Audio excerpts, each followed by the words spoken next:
안녕하세요. 시부모님과 남편을 쫓아낸 30대 여성입니다. 남편과 만나게 된 건 제가 학원 생활을 한 지 10년 차가 되었을 때였어요. 저는 당시 지방 소도시에 위치한 입시학원에서 근무하고 있었는데 저를 좋게 본 학부형 중 한 분이 남편과의 소개팅 자리를 주선해 주셨지요. 솔직히 내키지는 않았지만 워낙 지역이 작다 보니 거절을 했다간 괜히 안 좋은 소리가 나오진 않을지 학원 수업에 영향이 있진 않을지 걱정이 되더라고요. 그래서 하는 수 없이 나간 자리였네요. 그렇게 만나게 된 남편은 직원 4명을 두고 작은 사업체를 운영하는 사람이었습니다. 무슨 사업이냐고 하니까 외국으로부터 기발한 아이디어 상품을 수입해서 온라인으로 판매하는 일이라고 하더라고요. 제가 잘 아는 분야가 아니라서 그런가 보다 하고만 있었습니다. 하지만 뜨뜻미지근했던 제 마음과는 달리 남편은 제가 마음에 들었는지 이것저것 질문 공세를 퍼붓더니 뒤이어 자기 매력이라도 어필하려는 듯 별 시덥지 않은 농담도 하고 제 말 한마디에 과하다 싶을 정도로 호응도 하고 한마디로 애를 쓰더라고요. 그래서 이후로도 몇 번의 만남을 더 갖게 되었고 자연스레 연인 사이로까지 발전한 거예요. 그리고 제가 남편과 연애를 시작했다고 하자 누구보다 기뻐한 건 다름 아닌 저희 친정부모님이셨습니다. 저희 친정부모님은 당시 친정오빠와 함께 미국에 살고 계셨는데 한국에서 혼자 지내던 저를 무척 애틋해 하셨거든요. 대기업을 다니시던 친정아버지와 전업주부이시던 어머니가 미국에 가게 된 건 순전히 친정오빠 때문이었습니다. 친정오빠는 저보다 3살이 많은데 고등학교를 마치고 바로 군대에 가더니 전역하자마자 미국에 있는 대학으로 진학을 하더라고요. 그리고 그때만 하더라도 어린 나이에 자기가 세워놓은 계획대로 차근차근 밟아나가는 오빠를 저희 친정부모님도 저도 무척 자랑스러워했어요. 그런데 저희 가족 모두 오빠가 대학교를 졸업하면 한국으로 돌아올 줄 알았는데 난데없이 대학원도 미국에서 가겠다고 하대요. 다행히 경제적으로 그런 오빠의 뜻을 지원해줄 상황이 되었기에 친정부모님도 그런 오빠를 말리시진 않았어요. 하지만 대학원까지 마치고 나니 또다시 한다는 소리가 아예 취직도 미국에서 하고 싶다는 거예요. 그리고 이때는 솔직히 친정부모님이 반대를 하셨습니다. 아무리 그래도 내 나라 내 땅이 최고지. 남의 나라에 언제까지 있으려고 그러냐고요. 하지만 그런 친정부모님의 반대에도 불구하고 오빠는 미국인인 지금의 언니와 연애까지 시작했습니다. 얼마 지나지 않아 결혼 이야기까지 꺼내왔고요. 그쯤 되니까 자식이기는 부모 없다고 친정부모님도 더는 오빠한테 뭐라고 말을 못하시는 눈치였어요.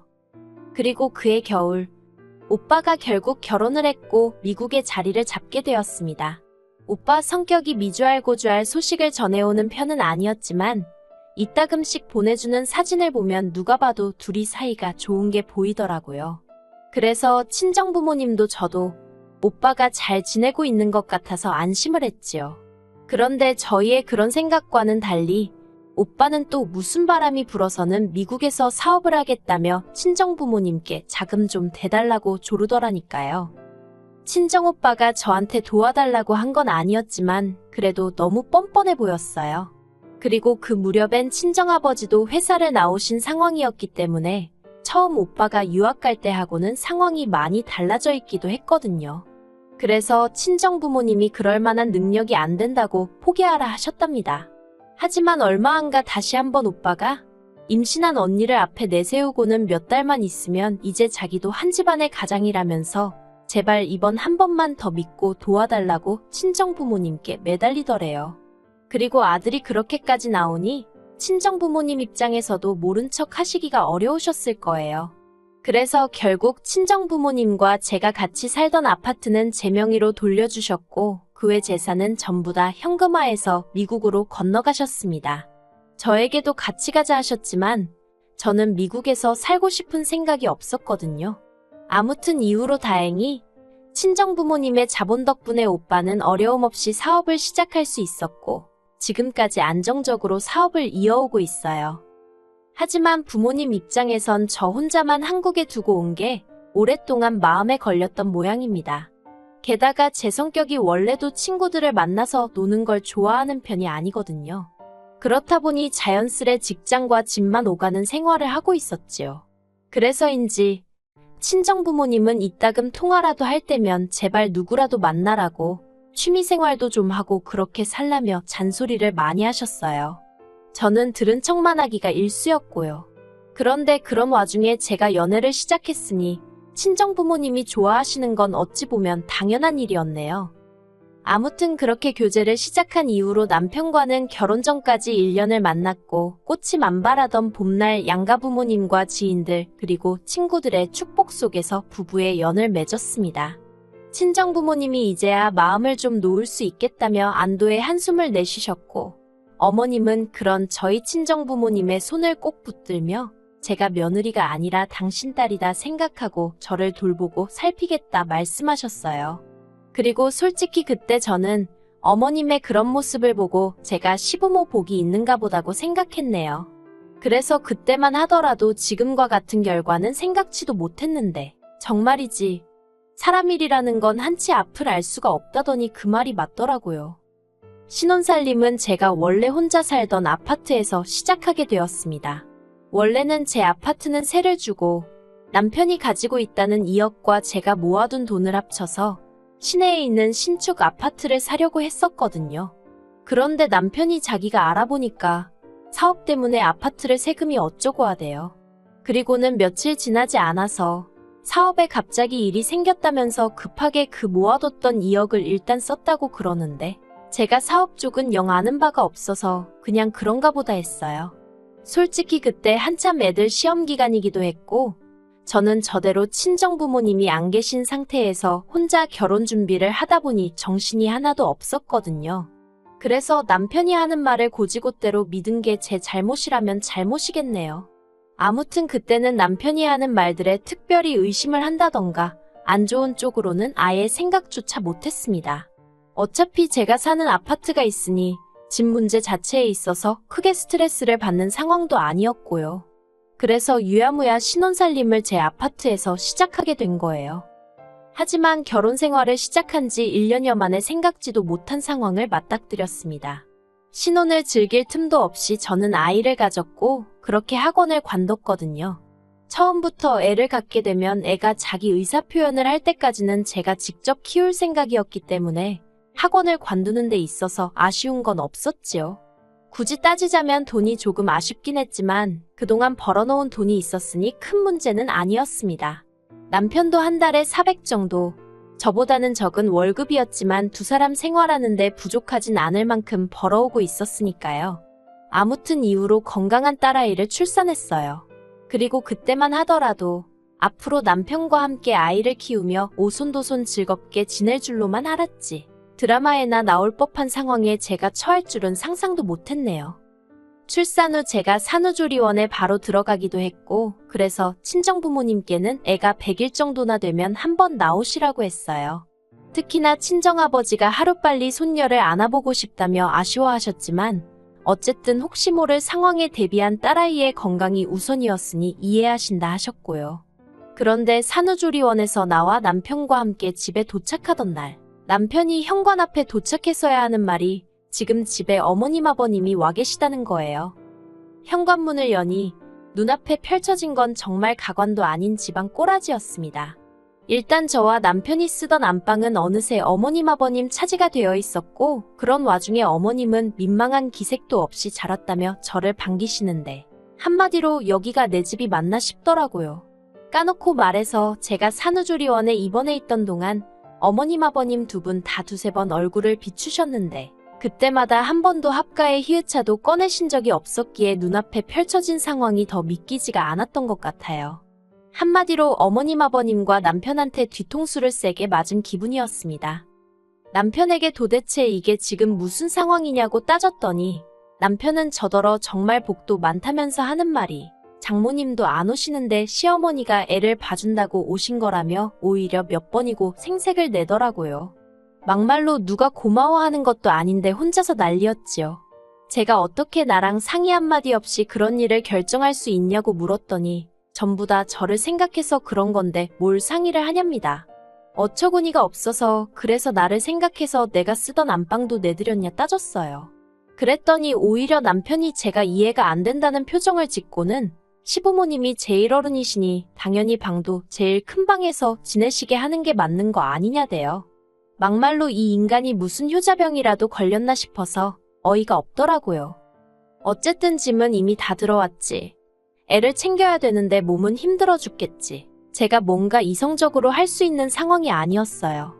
그리고 동시에 가구며 짐이며 다 들여놓은 어머님 아버님을 당장에라도 내쫓을 수도 없는 노릇이었기에 일단 당분간은 남편 말대로 어머님께 따레를 부탁드리고 저는 몸을 회복하는데 신경을 쓰기로 마음을 비웠지요. 하지만 한 달이 뭐예요. 보름도 되지 않았을 무렵부터 어머님과 아버님은 저와 딸애만 남겨놓고 외출을 시작하셨습니다. 친구들하고 약속이 있네. 어디 가기로 했네. 별의별 핑계를 대시면서 말이에요. 그뿐만이 아니라 말로는 며느리인 저와 손녀인 저희 딸을 챙겨주러 오셨다면서 정작 제가 도움이 필요한 집안일이라던가 그런 쪽에 있어서는 아주 모른 척 하시대요. 그러면서도 당신들 빨래며 설거지는 끊임없이 내놓으셨고요. 한마디로 졸지에 저는 딸애 하나만 돌보는 것도 부족해 어머님 아버님이 벗어던진 속옷까지 빨아야 했을 만큼 온갖 집안일을 떠맡게 되었습니다. 하지만 그걸로도 부족해 어머님은 불난집이나 마찬가지였던 저에게 기어이 기름을 들이부으셨어요. 무슨 말이냐 하면 하루는 어머님이 저한테 따질 게 있다면서 수유 중인 저를 작은 방에서 거실로 불러내셨거든요. 영문을 몰랐던 제가 무슨 일이라도 있냐고 어머님 아버님께 물었습니다. 그러자 어머님은 물론이고 아버님도 진지한 표정으로 이 집이 누구 명의로 되어 있냐고 물으시대요. 당연히 저는 제가 남편과 결혼하기 전 친정부모님이 사시다 제 명의로 넘겨주신 집이라고 이야기했지요. 그러자 어머님이 대뜸 그럼 결혼을 했으니까 공동명의로 돌려야지. 언제 돌릴 거냐고 내일이라도 돌리라는 거예요. 황당해서 결혼을 했어도 남편이 1원 한 푼 보탠 게 없는데 왜 공동명의를 하느냐고 그렇게는 어렵다고 했어요. 그랬더니 어머님이 괘씸하다며 그럼 당신도 앞으로는 저희 딸을 안 봐주시겠다나요. 솔직히 그 말을 듣는데 아차 싶기는커녕 어처구니가 없었습니다. 처음부터 공동명의가 문제인 건지 아니면 그저 딸애를 봐주기가 싫으신 건지도 모르겠던 상황이었지만 이쪽이든 저쪽이든 기분이 나쁜 건 사실이었으니까요. 그리고 동시에 그간 저희 딸애를 봐주면 얼마나 봐주셨다고 저런 소리를 하나 싶대요. 게다가 솔직히 제가 살림도 다 하고 밥도 다 차려드리고 어머님 아버님이 그렇다고 생활비를 얼마 보태주시는 것도 아니지 애를 살뜰히 봐주시는 것도 아닌데 그래도 뒷말 나올까봐 한 달에 용돈도 100만 원씩 챙겨드리고 있었거든요.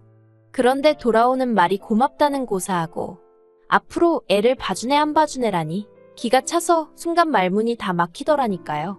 하지만 이내 정신을 차리고 저는 어머님 아버님 떨어 그러면 애도 안 봐주실 건데 이 집에는 왜 계시냐고 내일 당장 짐 빼시라 했어요.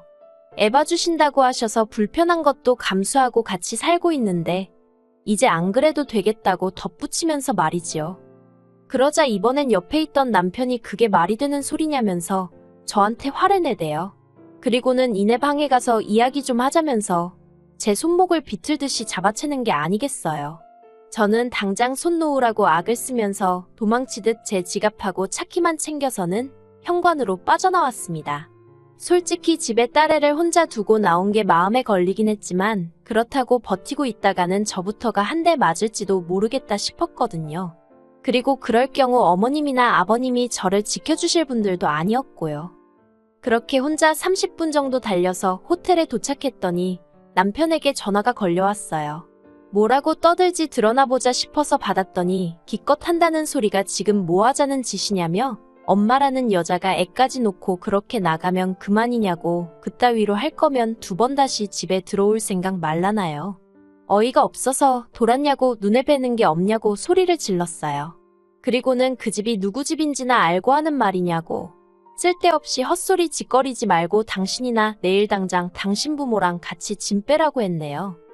이튿날 저는 불안하고 떨리는 마음을 다잡으며 제 집으로 향했습니다. 현관 비밀번호를 누르고 들어서니 보란듯이 어머님 아버님 신발도 남편 신발도 신발장 앞에 널브러져 있었지요. 솔직히 제 말대로 짐을 싸서 나갔을 거란 기대는 없었기에 실망하지도 황당하지도 않았지만 주체가 안 될 만큼 짜증은 나대요. 그런데 그때 남편이 집에 들어온 저를 보고는 그러면 그렇지 네가 이럴 줄 알았다면서 당장 안방에 가서 시부모님께 죄송하다고 사과를 드리라는 거예요. 제가 남편더러 그럴 일은 없을 거니 꿈깨라는 말과 함께 이혼 이야기를 꺼냈습니다. 남편은 제 이혼 소리에 꽤나 충격을 받은 눈치였습니다. 그리고는 기껏 한다는 소리가 이혼하면 딸애를 안 보여줄 거라나요. 그러면서 엄마가 돼서는 딸을 안 보고 살 수 있겠냐고 빈정거리대요. 그리고 또 한다는 소리가 제가 먼저 이혼 얘기를 꺼냈으니까 양육권과 친권은 다 자기 거라고요. 하지만 저는 허심탄회하게 이야기해보겠습니다. 필요하다면 딸애도 남편에게 주고 이혼을 할 생각이었어요.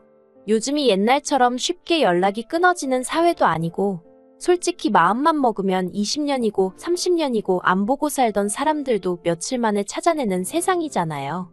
그러니 남편이 보여준 애만에 해도 결국 저나 딸애가 서로 만나고자 하면 쉽게 만날 수 있을 거란 확신이 있었지요.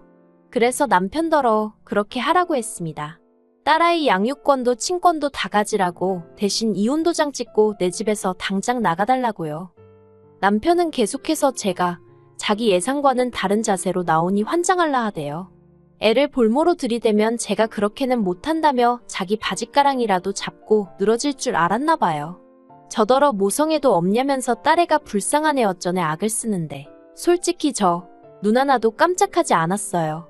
그랬더니 도저히 안 되겠다 싶었는지 남편이 결국 속내를 털어놓더라고요.